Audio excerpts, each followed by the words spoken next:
Segundo livro das Crônicas, capítulo 2. O acordo de Salomão com Hirão. O rei Salomão resolveu construir um templo para a adoração de Deus, o Senhor, e também um palácio para si mesmo. Alistou 70.000 homens para carregarem o material e 80.000 para cortarem pedras nas montanhas. E colocou 3.600 chefes para dirigirem o trabalho. Depois mandou a Hirão, rei de Tiro, a seguinte mensagem: Você vendeu ao meu pai, o rei Davi, cedros para que ele construísse o seu palácio. Agora faça o mesmo comigo. Estou pronto para construir um templo onde o Senhor, meu Deus, será adorado. Será um lugar santo, onde queimaremos incenso cheiroso em adoração a Deus e lhe apresentaremos sempre os pães sagrados. Todas as manhãs e todas as tardes ofereceremos em sacrifício animais que serão completamente queimados. Faremos a mesma coisa nos sábados, nas festas da lua nova e nas outras festas em honra do Senhor, nosso Deus. É nossa obrigação fazer isso para sempre. Vou construir um templo enorme, pois o nosso Deus é maior do que todos os outros deuses. Mas se Deus não cabe nem mesmo no céu, que é tão grande, quem pode construir um templo para ele? E quem sou eu para levantar um templo digno de Deus, a não ser que seja um lugar onde se queime incenso em honra dele? Portanto, mande-me um homem que saiba trabalhar em ouro, prata, bronze e ferro, que saiba fazer tecidos de fios de lã púrpura, vermelha e azul, e que saiba entalhar madeira. Ele trabalhará em Judá e em Jerusalém com os meus artesãos, que foram contratados por Davi, o meu pai. Sei que os seus trabalhadores sabem cortar árvores, portanto, mande-me do Líbano madeira de cedro, de pinho e de sândalo. Os meus homens trabalharão junto com os seus, a fim de preparar muita madeira, pois o templo que vou construir será grande e maravilhoso. Para os seus trabalhadores que vão cortar as árvores, eu fornecerei 2.000 toneladas de trigo, 2.000 toneladas de cevada, 400.000 litros de vinho e 400.000 litros de azeite. Em resposta, o rei Hirão mandou a Salomão a seguinte carta: O Senhor Deus ama o seu povo e por isso fez com que você fosse o rei deles. Louvado seja o Senhor, o Deus de Israel, o Criador do céu e da terra. Louvado seja Deus que deu ao rei Davi um filho tão cheio de sabedoria, tão inteligente e prudente, que vai construir um templo para Deus e um palácio para si mesmo. E agora eu vou lhe mandar Hurã, um mestre artesão inteligente e capaz. A sua mãe pertencia à tribo de Dan e o seu pai era da cidade de Tiro. Ele trabalha em ouro, prata, bronze, ferro, pedra e madeira. Sabe fazer tecidos de linho fino e de fios de lã púrpura, azul e vermelha. É perito também em obras de entalhe e sabe executar qualquer desenho que lhe seja apresentado. Ele trabalhará com os seus artesãos e com os artesãos do rei Davi, o seu ilustre pai. Eu peço que você nos mande o trigo, a cevada, o vinho e o azeite que prometeu. Nós cortaremos nos montes Líbanos todas as árvores que você precisar. Levaremos as toras até o mar, faremos jangadas com elas e as levaremos por mar até o porto de Jope. Dali, você as levará para Jerusalém. Os preparativos para a construção do templo. O rei Salomão fez uma contagem de todos os estrangeiros que moravam em Israel, como Davi, o seu pai, tinha feito. Havia no país 153.600 estrangeiros. Salomão separou 70.000 deles para carregarem o material, 80.000 para cortarem pedras nas montanhas e 3.600 como chefes para dirigirem o trabalho. Primeira carta de João, capítulo 2. Cristo nos ajuda. Meus filhinhos, escrevo isso a vocês para que não pequem. Porém, se alguém pecar, temos Jesus Cristo, que faz o que é correto. Ele nos defende diante do Pai. É por meio do próprio Jesus Cristo que os nossos pecados são perdoados. E não somente os nossos, mas também os pecados do mundo inteiro. Se obedecemos aos mandamentos de Deus, então temos certeza de que o conhecemos. Se alguém diz, eu o conheço, mas não obedece aos seus mandamentos, é mentiroso e não há verdade nele. Porém, se obedecemos aos ensinamentos de Deus, sabemos que amamos a Deus de todo o nosso coração. É assim que podemos ter certeza de que estamos vivendo unidos com Deus. Quem diz que vive unido com Deus, deve viver como Jesus Cristo viveu. O novo mandamento. Meus queridos amigos, este mandamento que estou dando a vocês não é novo. É o mandamento antigo, aquele que vocês receberam lá no começo. O mandamento antigo é a mensagem que vocês já ouviram. Porém, o mandamento que eu estou dando a vocês é novo, porque a sua verdade é vista em Cristo e também em vocês. Pois a escuridão está passando e já está brilhando a verdadeira luz. Quem diz que vive na luz e odeia o seu irmão está na escuridão até agora. Quem ama o seu irmão vive na luz, e não há nessa pessoa nada que leve alguém a pecar. Mas quem odeia o seu irmão está na escuridão, anda nela e não sabe para onde está indo, porque a escuridão não deixa que essa pessoa enxergue. Filhinhos, escrevo a vocês, porque os seus pecados são perdoados por causa de Cristo. Pais, escrevo a vocês, porque conhecem aquele que existiu desde a criação do mundo. Jovens, escrevo a vocês, porque vocês têm vencido o maligno. Escrevo a vocês, filhinhos, porque conhecem o Pai. Escrevo a vocês, pais, porque conhecem aquele que existiu desde a criação do mundo. Escrevo a vocês, jovens, porque são fortes. A mensagem de Deus vive em vocês e vocês já venceram o maligno. Não amem o mundo, nem as coisas que há nele. Se vocês amam o mundo, não amam a Deus, o Pai.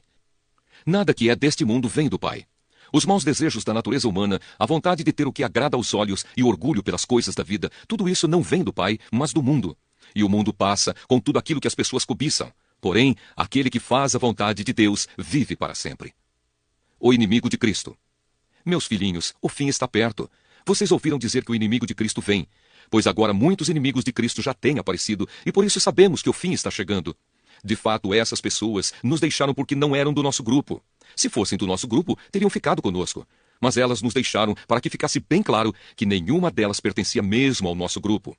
Porém, sobre vocês, Cristo tem derramado o Espírito Santo, e por isso todos vocês conhecem a verdade. Portanto, eu escrevo a vocês, mas não é porque não conhecem a verdade. Pelo contrário, é porque a conhecem e sabem que nunca nenhuma mentira vem da verdade.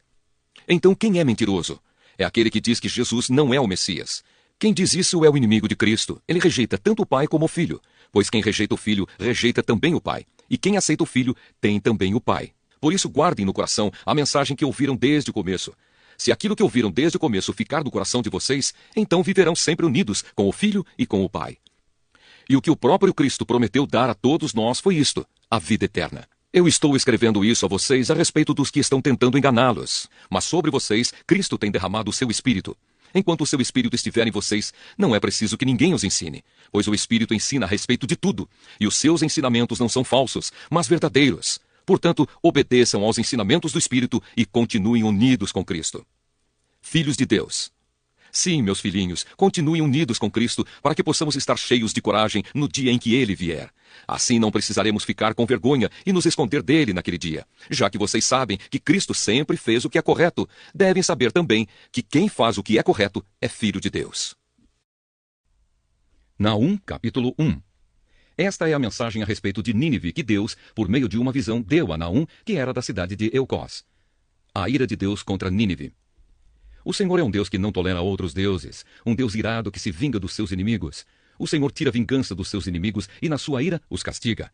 O Senhor é paciente, mas poderoso, e não deixa os culpados sem castigo. Ele anda por meio de tempestades e de ventos violentos. As nuvens são o pó que os seus pés levantam. Deus repreende o mar e ele seca. Deus faz os rios ficarem secos. Os pastos de Bazã e do Monte Carmelo secam, as flores dos montes Líbanos ficam murchas. Na sua presença, as montanhas tremem e os morros se desfazem. Quando ele aparece à terra e todos os seus moradores ficam arrasados. Quando o Senhor está irado, quem pode ficar de pé? Quem pode resistir à sua ira? A sua fúria se derrama como um rio de fogo. Diante dele, as pedras se arrebentam. O Senhor Deus é bom. Em tempos difíceis, ele salva o seu povo e cuida dos que procuram a sua proteção. Como uma enchente, ele acaba com os seus inimigos. Ele manda os seus adversários para o mundo dos mortos. O que é que vocês estão planejando contra o Senhor? Ele os destruirá completamente. Contra Deus ninguém se levanta duas vezes. Como uma moita de espinheiros, como a palha seca, vocês serão completamente destruídos. Da cidade de Nínive veio o homem de más intenções, que planeja o mal contra Deus, o Senhor. Portanto, o Senhor diz ao povo de Israel: os assírios serão destruídos e desaparecerão, embora sejam fortes e numerosos. Eu deixei que vocês sofressem, mas não farei isso de novo. Eu os salvarei do poder dos assírios. Eu os livrarei da escravidão. A respeito do rei da Síria, o Senhor Deus diz o seguinte: ele não terá filhos, e assim o seu nome desaparecerá. Eu destruirei os ídolos e as imagens do templo do seu Deus. Vou sepultá-lo, pois ele não vale nada. Vejam, pelas montanhas vem um mensageiro que traz boas notícias, notícias de paz. Povo de Judá, faça as suas festas e ofereça a Deus aquilo que você prometeu. O país de vocês nunca mais será invadido por gente má. Eles foram completamente destruídos. O Evangelho de Lucas, capítulo 17. O pecado e o perdão. Jesus disse aos seus discípulos: sempre vão acontecer coisas que fazem com que as pessoas caiam em pecado, mas ai do culpado! Seria melhor para essa pessoa que ela fosse jogada no mar com uma grande pedra de moinho amarrada no pescoço do que fazer com que um destes pequeninos peque. Tenham cuidado. Se o seu irmão pecar, repreenda-o. Se ele se arrepender, perdoe. Se pecar contra você 7 vezes num dia e cada vez vier e disser: me arrependo, então perdoe. A fé. Os apóstolos pediram ao Senhor: aumente a nossa fé. E ele respondeu: se a fé que vocês têm fosse do tamanho de uma semente de mostarda, vocês poderiam dizer a esta figueira brava: arranque-se pelas raízes e vá se plantar no mar. E ela obedeceria.